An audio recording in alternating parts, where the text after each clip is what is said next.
નમસ્કાર મિત્રો, ન્યૂઝ ગુજરાતમાં તમારું હાર્દિક સ્વાગત છે। આજના સમાચાર ઉપર વાત કરીએ તો ગુજરાત ઉપર આવશે સાયક્લોન। મિત્રો આગળ વાત કરીએ તો 23 અને 25 સપ્ટેમ્બર ઉપર થશે વરસાદ। મિત્રો 2 દિવસ ગરમી અને હતી, તેના કારણે વરસાદ થશે વધારે। વરસાદનો 20 અને 25 ઇંચ પડશે અને ખેડૂતોને થશે નુકસાન।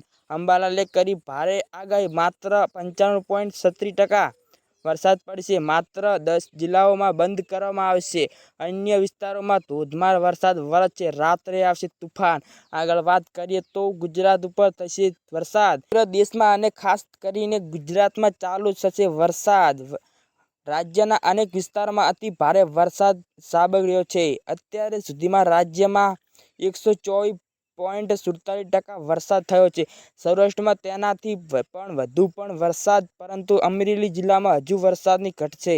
જિલ્લાઓમાં માત્ર 95.46% વરસાદ પડ્યો છે અને માત્ર 3 તાલુકાઓ 100%થી વધુ વરસાદ થયો છે। અમરેલી જિલ્લામાં આણંદ અને વરસાદ હજુ